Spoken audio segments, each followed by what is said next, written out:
Dubai ने recently announce किया कि वो दुनिया की सबसे ऊंची रेजिडेंशियल बिल्डिंग बनाएगा जिसमें 100 फ्लोर होंगे।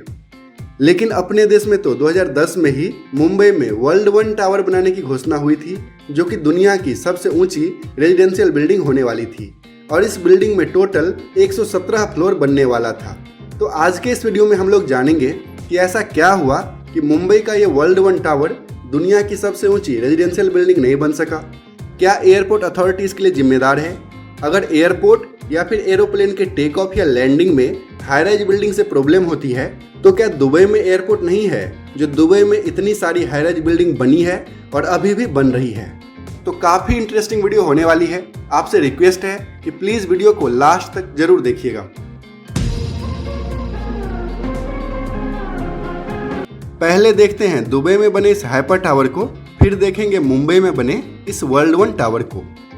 दुबई, जहां पर हाई राइज बिल्डिंग्स की भरमार है, दुनिया की सबसे ऊंची बिल्डिंग भी अभी दुबई में ही है।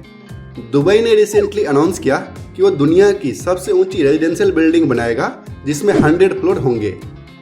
तो दुबई में 100 फ्लोर की 472 मीटर ऊंची ये बिल्डिंग बनाया जाएगा और कंप्लीट होने के बाद ये दुनिया की सबसे ऊंची रेजिडेंशियल बिल्डिंग होगी। अब आप लोग सोच रहे होंगे कि दुबई में ही बुर्ज खलीफा तो इससे भी ज्यादा ऊंची है। बुर्ज खलीफा की हाइट है 828 मीटर, जबकि इस बिल्डिंग की हाइट होगी मात्र 472 मीटर। बुर्ज खलीफा में 163 फ्लोर हैं, जबकि इस बिल्डिंग में ओनली 100 फ्लोर होने वाला है। तो ये सबसे ऊंची बिल्डिंग कैसे हो गई? तो देखिए, बुर्ज खलीफा एक मिक्स्ड यूज बिल्डिंग है, यानी कि बुर्ज खलीफा में रेजिडेंशियल अपार्टमेंट के साथ साथ होटल, ऑफिस स्पेस और इंटरटेनमेंट के भी ऑप्शन अवेलेबल हैं, जबकि ये बिल्डिंग कंप्लीटली रेजिडेंशियल बिल्डिंग बनाया जाएगा। वैसे तो बुर्ज खलीफा से भी ज्यादा ऊंची बिल्डिंग बन रहा है सऊदी अरब के जड्डाह में, लेकिन रेजिडेंशियल बिल्डिंग के कैटेगरी में ये बिल्डिंग दुनिया की सबसे ऊंची बिल्डिंग होने वाली है। तो चलिए अब देखते हैं मुंबई के वर्ल्ड टावर्स को, जो कि कभी दुनिया की सबसे ऊंची रेजिडेंशियल बिल्डिंग बनने वाली थी। तो वर्ल्ड टावर्स के कहानी की शुरुआत होती है साल 2005 से। तो 2005 में ही लोधा ग्रुप मुंबई के लोअर परेल में 17.5 एकड़ जमीन खरीदती है। इस जमीन पर पहले श्रीनिवास मिल हुआ करता था। यहाँ पर लोधा ग्रुप एक मास्टरपीस बनाना चाहती थी।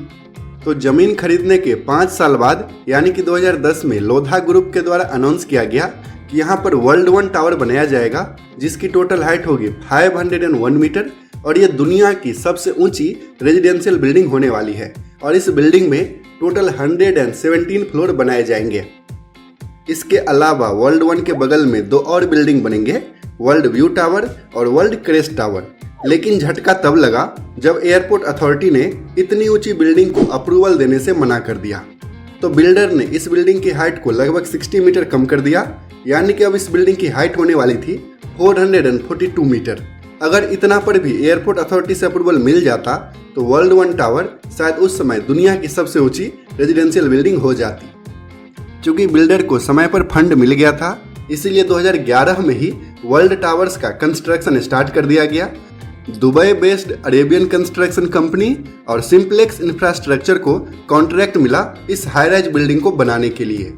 बिल्डर को उम्मीद थी कि इस बार यानी कि 442 मीटर हाइट की बिल्डिंग बनाने के लिए एयरपोर्ट अथॉरिटी से अप्रूवल मिल जाएगा।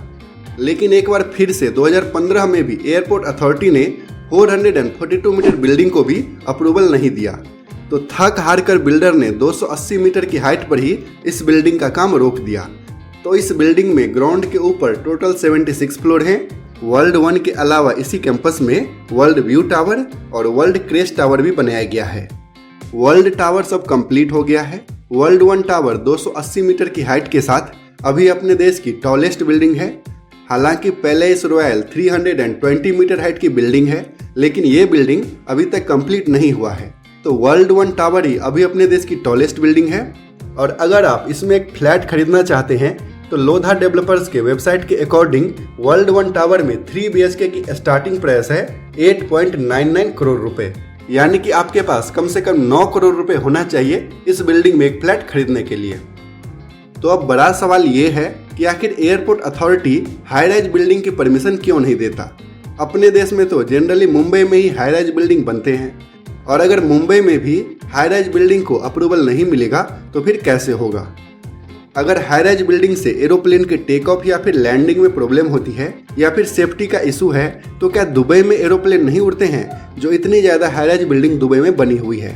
दुबई के अलावा सऊदी अरब के जेडाह में तो 1 किलोमीटर यानी कि 1000 मीटर हाइट की बिल्डिंग बन रही है। तो वहाँ की गवर्नमेंट या फिर एयरपोर्ट अथॉरिटी कैसे इतनी ऊंची बिल्डिंग बनाने की परमिशन दे देती है, इस बारे में आप क्या सोचते हैं? प्लीज कमेंट करके जरूर बताइएगा। इसके साथ ही वीडियो कैसा लगा ये भी आप बताइएगा। अगर अच्छा लगा तो प्लीज वीडियो को लाइक कीजिए, कमेंट कीजिए और दूसरों के साथ भी शेयर कीजिए। और अगर अभी तक आपने हमारे चैनल को सब्सक्राइब नहीं किया है तो प्लीज पापा के इंस्ट्रक्शन को सब्सक्राइब करके बेल आइकॉन भी प्रेस कर दीजिए।